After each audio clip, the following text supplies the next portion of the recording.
Baik, terima kasih atas kesempatannya. Di sini kami kelompok 6 akan membahas tentang mata kuliah Statistika 2, yaitu tentang materi validitas dan reliabilitas. Di sini saya tidak sendiri, yang pasti saya sendiri dari pihak Treka dengan NIM 167, lalu ada rekan saya Baskoro Nezar Prakoso dengan NIM 218, Ferry Yoga Pratama dengan NIM 317, Edwin Muhammad Fadrul Rahman dengan NIM 357, lalu ada Naufal Kamidi Badullah dengan NIM 379, dan yang terakhir adalah Jiko Yanandra dengan NIM 383.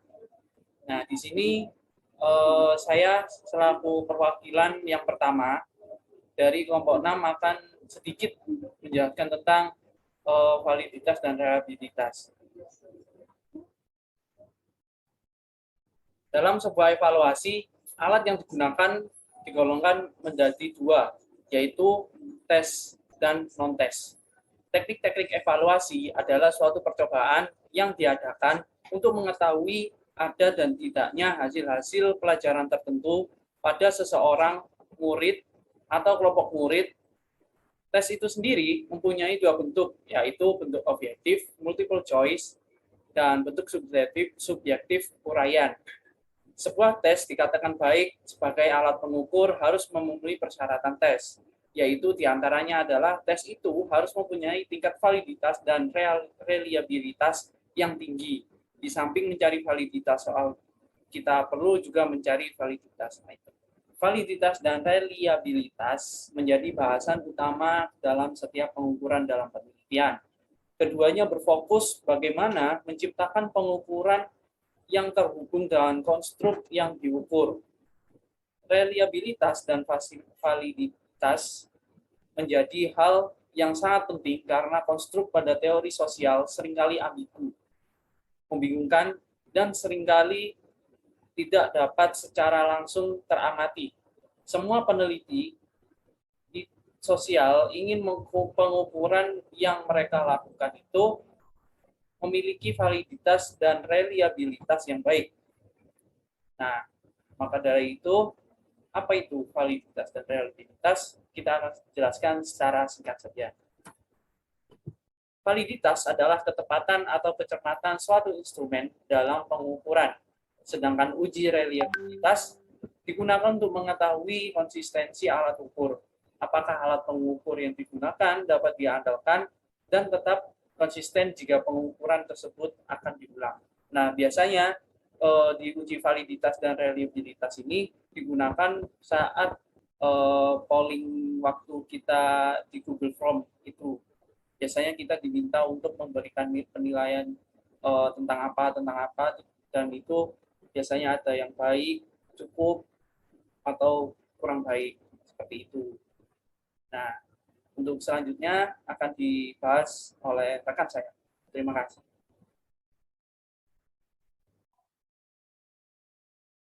Baik, sebelumnya terima kasih atas kesempatannya.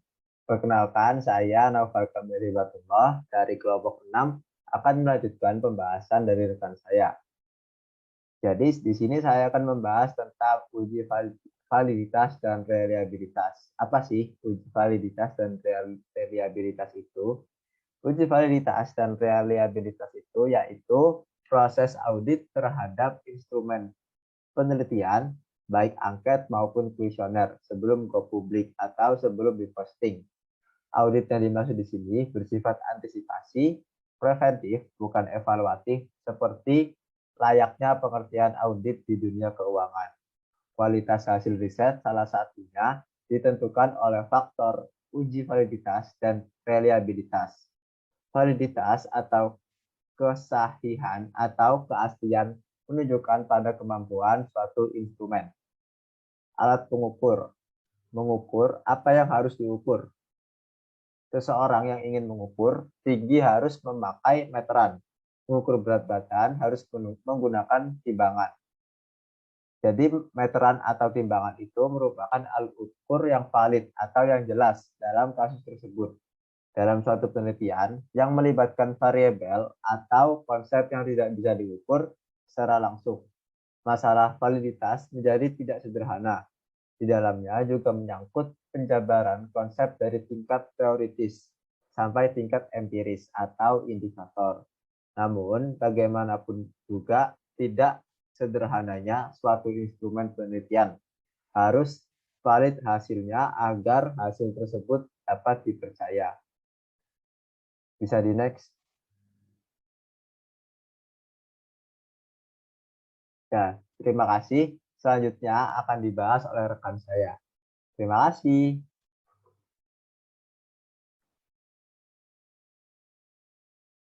Baik, perkenalkan di sini saya dengan nama Jiko Anandra dengan NIM 2020210383 dari kelompok 6 akan melanjutkan pembahasan dari rekan saya.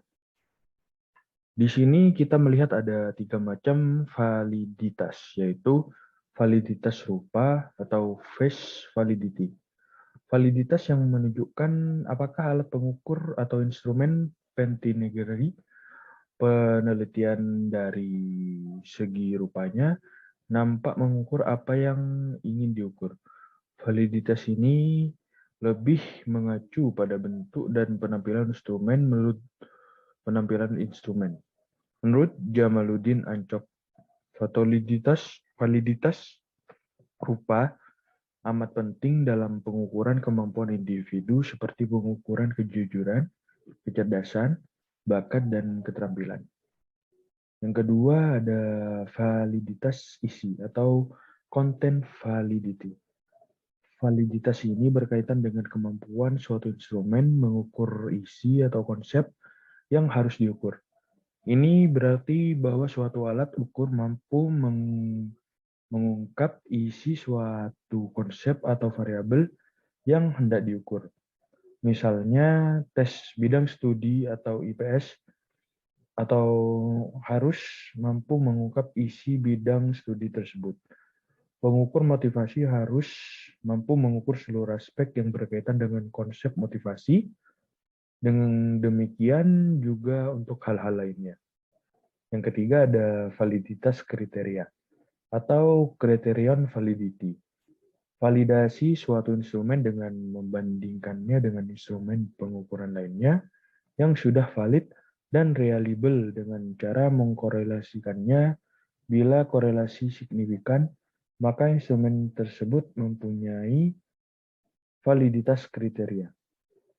Nah, di validitas kriteria itu sendiri terdapat 2 bentuk validitas kriteria, yaitu validitas konkuren atau concurrent validity.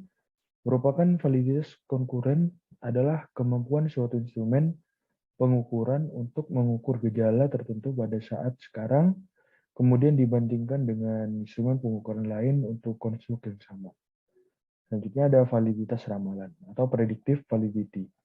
Validitas ramalan adalah kemampuan untuk suatu instrumen pengukuran memprediksi secara tepat dengan apa yang terjadi di masa datang.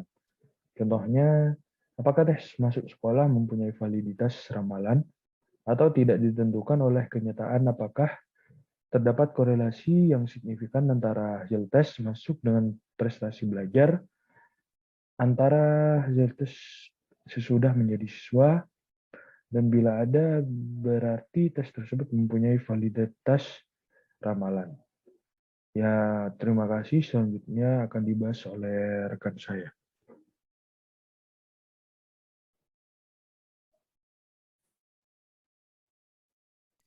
Baik, sebelumnya, Assalamualaikum warahmatullahi wabarakatuh. Terima kasih atas kesempatannya. Perkenalkan, nama saya Erbi Muhammad Rahman dari kelompok 6 akan melanjutkan pembahasan dari rekan saya. Ya, di sini saya akan menjelaskan dengan hasil tes yang kami lakukan terhadap suatu hasil riset atau kuesioner, di mana di sini yang saya baca adalah dari compare dengan hasil yang pertama, yaitu di sini diberi nama V9, di mana korelasi V2 terhadap total V9 itu adalah 0,886 dan sigmanya itu 0,00 lebih kecil daripada 0,5, artinya V2 ini valid untuk mengukur tag ability-nya. Dan korelasi V3 terhadap total V9 itu 0,840 dan sigmanya itu 0,0 lebih kecil dari 0,5, artinya V3 valid untuk mengukur tekability-nya. Dan korelasi V4 terhadap total V9 itu ada 0,809 dan sigmanya itu 0,0 dan lebih kecil dari 0,5, artinya V4 valid untuk mengukur tekability-nya. Dan korelasi V5 terhadap total V9 0,720 dan sigmanya itu 0,03 lebih kecil dari 0,5, artinya V5 valid untuk mengukur tekability-nya. Dan korelasi V6 terhadap total V9 yaitu 0,774 dan sigmanya itu 0,000 lebih kecil dari 0,5, artinya V6 valid untuk mengukur tekability-nya. Dan korelasi V7 terhadap total V9 itu 0,526 dan sigmanya itu 0,17 lebih kecil dari 0,5, artinya V7 valid untuk mengukur tekability-nya. Dan yang terakhir itu ada korelasi V8 terhadap total V9 yaitu 0,499 dan sigmanya itu 0,25 lebih kecil dari 0,5, artinya V8 valid untuk mengukur tekability-nya. Baik, mungkin saja itu yang saya jelaskan. Selanjutnya akan dibahas oleh rekan saya. Terima kasih.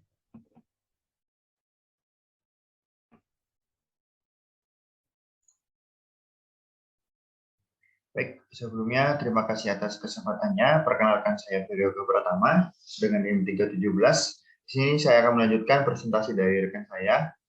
Di sini saya akan membacakan compare dengan hasil yang kedua, yaitu diberi nama total 2, korelasi V2 terhadap total 2 sama dengan 0,724 dan signifikan 0,000 kurang dari 0,5, artinya V2 untuk mengukur tangibility.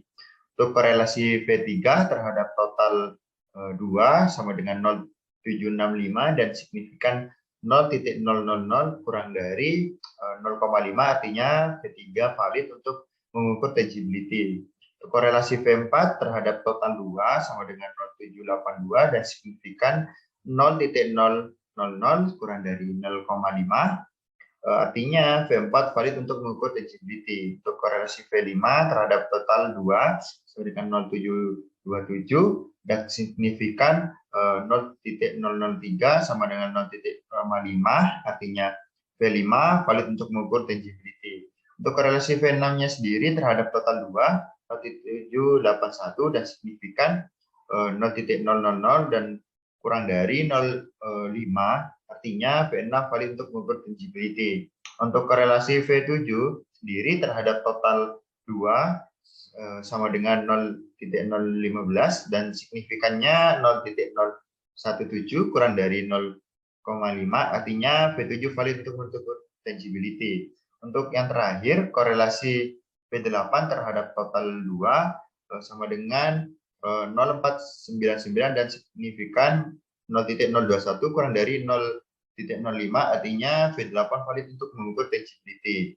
Baik, terima kasih. Selanjutnya akan dilanjutkan oleh rekan saya.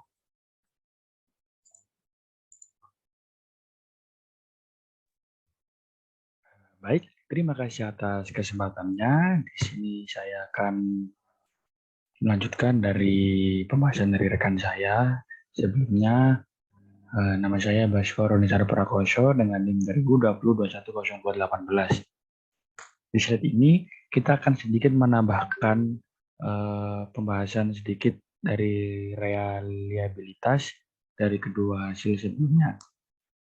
Nilai alfa untuk tangibility adalah 0,802 lebih besar daripada 0,6, yang dimana artinya indikator pengukur tangibility reliable, dan ini berarti hasil kuesioner di atas telah lulus uji validitas dan reliabilitas, dan instrumen yang dipakai dalam penelitian memiliki validitas yang baik. Mungkin itu saja yang bisa saya sampaikan. Terima kasih atas perhatiannya. Saya mewakili kelompok 6. Meminta maaf atas kekurangan dan kelebihannya. Kami pamit. Wassalamualaikum warahmatullahi wabarakatuh.